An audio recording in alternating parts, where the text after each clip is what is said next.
All right, I'm still in a prototyping mode on a bunch of this stuff. So what I'm going to do is if you were with me on this, I was testing the template on this piece of cedar that's slightly undersized. So I'm done with that.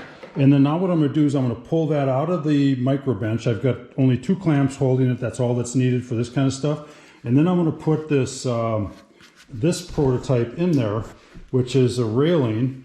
And I'm going to install, hopefully install, the tenons on the ends of this, the DIY, the do-it-yourself tenons. We'll see how this goes.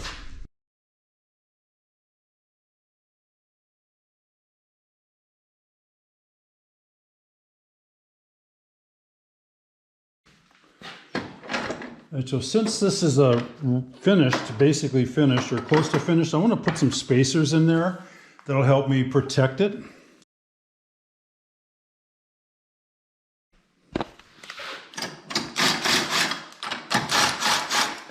Just put a spacer in, a PVC cut off from something else on each side. Are you getting the idea in terms of why I like and designed and built and prototyped the micro benches? Because this is all the stuff that you can do on them.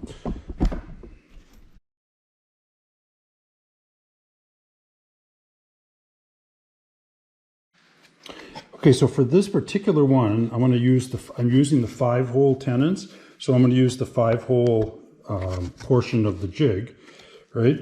Now, this is getting a little bit unwieldy because I'm trying to do all kinds of different things at the same time. But basically what I'm going to do is I'm putting 4 dowels, 3/8" dowels in there.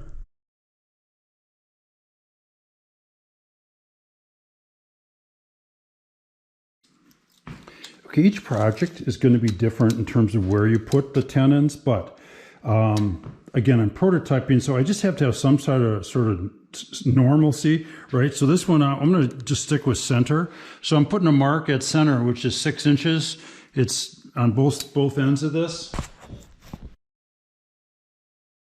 Okay, again, just a reminder that I'm at the prototyping stage, so I'm not going to go into huge detail on exactly everything here, but and that's what's going to happen is once I did make my decisions on how to mount these, my final decisions that I'm going to use and then I would teach in a class, well, then I'll be able to do videos and so on really what turned out to be the best way, and that's what prototyping is all about. So for right now, I'm using a heavy-duty marker to mark that spot.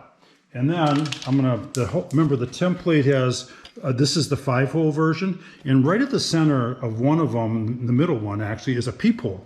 And what that does is, and again on the back here, these are 3/8" pegs, just dowels to fit, they're lined up by the CNC to fit over 1-inch material. Now this 1-inch material is just a little bit thin, so it's not a very tight fit, but it's going to be enough that I can look inside there. And then what I have is a 7/64 bit, a hinge bit. And so I'm going to just manually do this for right now. So it's going to be, again, hard for the camera's not going to pick this up, but I'm finding my mark through the peephole right in here. And then I'm just going to manually do 3 holes. I'm going to do that one, the upper, and then the center. Okay, so now I have my 3 dimples. Yep, I have my 3 dimples. And so the ideal tool now is a little different. So the idea of the hinge bit is that there's a drill bit inside of there, but this outside turns a little bit, but it's smooth metal, so it doesn't ruin the template. Whereas if we used a regular drill, we would be butchering the template holes all the time. We'd have to constantly be replacing those. So we're using that for that. But then the next bit that I'm going to use is this one here. It's a starter bit. So I'm putting that in the dimples. And the movement that you see is not the micro bench. It's the cart that it's on. Okay. So I'm going to drill each one.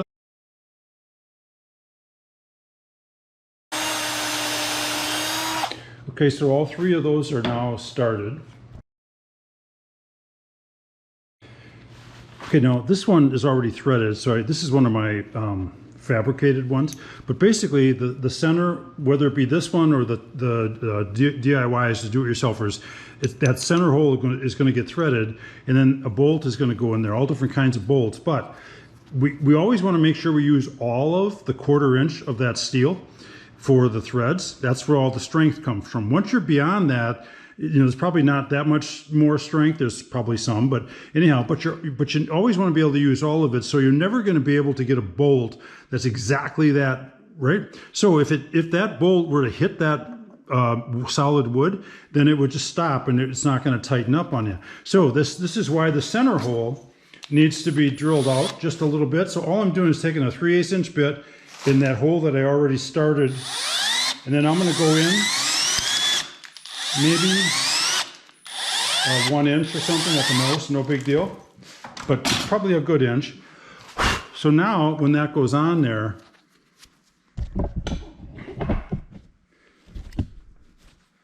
you can see that extra part of the bolt. Well, that's going to go inside that hole. So that we've taken care of that, and you have to do it before you put the tenon on, because otherwise if you try using a bit that's wider than the hole, then you're going to destroy the threads itself. Okay, so now what we're going to do is we're going to actually mount the tenon using the holes that we put in previously.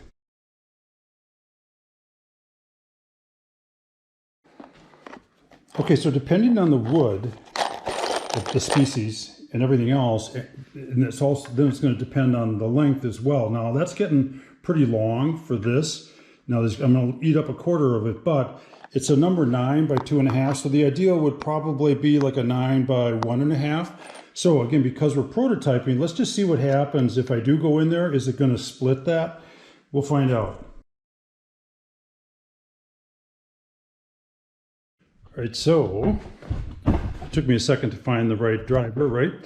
Again, that's the part about prototyping. But basically what I'm doing is I'm taking that DIY tenon that we did, I'm sticking that number 9 in the top hole, and I'm just going to put it in there. Remember, we started that thing earlier, right? I'm using an impact, and I'm not going to send it all the way home, because on these GRKs, there's like a shoulder, a tapered shoulder. And so by just putting that most of the way in, and then I'm putting this one down in the second hole,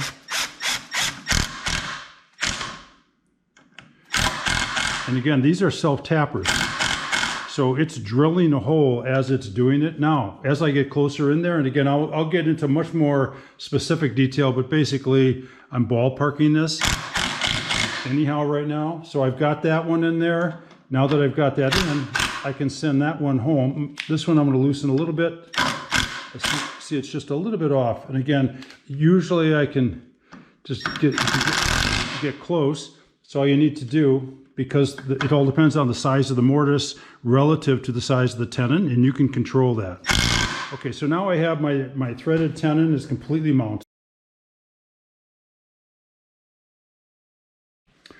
Okay, so the tenon is mounted, but it's not a threaded tenon yet because there's no threads in there. Again, when I get these manufactured for me, I use them for my own personal stuff, and then I teach classes and so on. Some of my students use these even afterwards. They'll still get them from me. But those, I have them pre-threaded by the laser people. But for us, for our DIYers, and that's why this aluminum is really handy, I'm going to use a 5/16-18 tap. And I buy the good ones if I'm going to be doing it myself. You can get those at hardware stores for probably 12, 15, 20 bucks or something at the most. But I would suggest if you're going to do a lot of them, get a good one. I'm just using a 12 volt with the small battery on it, right? And then I'm going to go in there, and because it's aluminum, I'm not even going to use the oil. I'm going to go in. If there's a lot of pressure, then I'll reverse it. I let that clear. And remember that we already drilled a 1-inch hole in there that's going to go in. So the tap can also go into there as well. I can feel it just hit. So now we have basically a fully threaded tenon. So any kind of bolt will go right in there. It's always good, in fact, to test these ahead of time. But a 5/16-18 which is a standard coarse thread bolt. That goes in there, and again, you can see it's going into the wood itself. Okay, so what I'm going to do on this one is I'm going to mount one, but I'm going to do it without a jig, without a template, in case, you know, if you want to do this at home, you want to make your own tenons, you can, and you don't even need a template to mount them, right? But this one I am also going to, though, again, I'm prototyping, so I'm going to do every little bit, every different type of thing you can possibly imagine. So I'm going to use one of my threaded tenons that I get manufactured. Again, that's basically for my own purposes. They're not available on the open market. So I'm going to use a ruler and I'm going to mark halfway on. It's not quite 1 inch thick. So all I'm doing is ballparking it anyhow, right? Then I am going to use a what do you call it? In fact, it's probably a good idea to even pre-drill this just a hair, just to help hold it because it's hardwood. So I'm going to use that same bit, right, that starter bit. And I'm just going to go in a little ways with that. And the reason for that is I'm going to use this. This is a standard Craig type 1.25 inch with a number 2 square bit end on it. So I'm going to put that in there. This is temporary. And then all I'm doing is lining it up the best I can right now. Okay, and you know what I did? I pre-drilled too far. Or did I look at that. This is why you prototype. I broke the screw.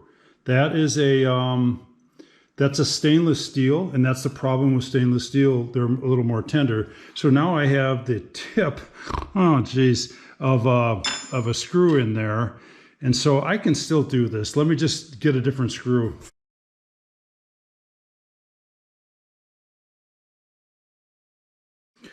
All right, I had to think that through because I remember I still have the end of that Craig screw in there. So here's what I'm going to do. I'm lining it up over that same spot, right? And this is a 5-hole tenon. So I'm going to use one of these guys. Normally I don't use this bit inside of steel, but I'm going to use it just long enough and careful enough. I'm not going to touch this bit because this is a wood bit. It's not meant for metal.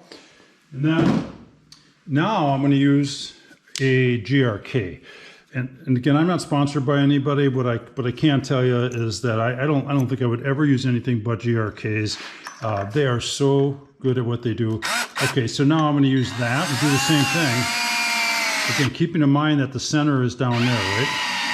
And again, I'm prototyping, so I get to get away with a lot more than I would otherwise. Now it's just a little bit crooked, so I'm loosening it, snugging it. I'm good to go. I'm tight. Now I'm going to get my hinge bit again, if I can find it. I have drivers all over the place. I got to find that thing now. Okay, so I'm back to my hinge bit, right? And this one, we're going to do the same thing. We're going to put a screw on the outer hole. These holes are located exactly in the same spot as the do-it-yourself tenon. So that's what I was looking for there. Now I can remove my tenon. Oops, can't use that one. That's a number 2 square bit, right? I need to go to my T bit. I think this is a T15.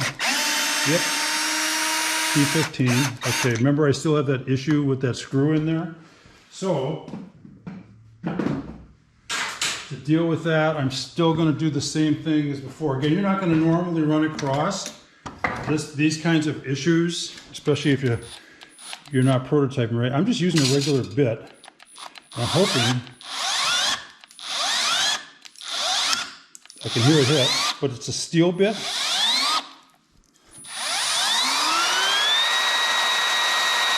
And that's as far as that's going to go. And it's just something that I'm going to always have to deal with. While I'll remember that thing is in there because I'm not going to try to even get it out, right?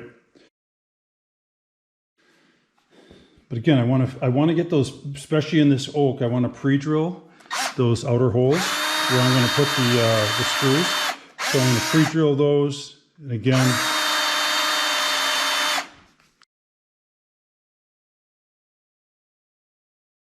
so now I'm going to go back to my number 9 2.5s, the GRKs. I'm going to get 2 of those out of the box. And then where did my tenon go?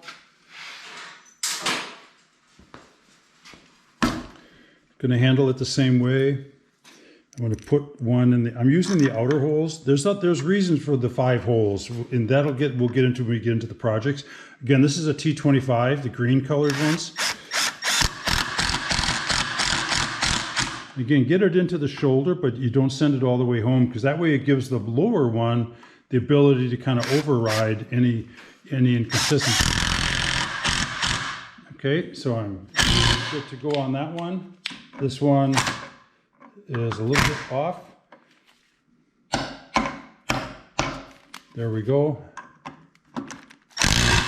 And again, you don't have to be that, it's nice to be really close as you can, because you'll get, I think what they call it, cumulative error if you make too many mistakes on the same project. But if we make that mortise large enough that, which I try to do if I can, right? So this is the mortise that it's going to go into, and I intentionally made the mortise just a little bit larger. If you do the method, there's another method where with these rounder tenons like this, you can use a drill press to make the mortise, and then it's all a matter of what forstner bit you put in there, whether you put in a 20 millimeter, an 18 millimeter, or maybe go up to a 3/4 and stuff like that. So there's all different ways to play with that to get the space that you need in order to get what you want there. So that tenon is now mounted on the other end of the same one that we just did a DIYer on. And now that prototype of the MikroRail, which is, I call it the vertical, spaced vertical boards method, and that would be like for a bed, like a footboard. You could go higher and make it a headboard. That would be the same concept that you use for a railing. But again, caution, I'll mention this in the instructable, but if you're doing a railing or anything to do with kids, and even beds, I think it's just better, because kids are around, even adult beds, right, is stick with the rules, the safety rules, as far as the 4-inch rule. It's like 4 3/8, I believe, is a standard. It's about the size of a croquet ball. So you either go so far apart that they can't get their head stuck in there, or you bring it into 4 3/8 or whatever that rule is. There's a consumer protection. I have some links in there that'll steer you to making children's furniture even. That'll help you get some ballparks there. But this was prototype, and therefore the spacing, it is what it is. It was 6 inches. But that thing is ready to go. This would be a similar type of thing for outdoor railing, like on a loft, or a front porch or a deck. There's all different kinds of uses for this kind of thing. It all depends on what material you make it out of, et cetera, et cetera. So we're ready to go on that guy.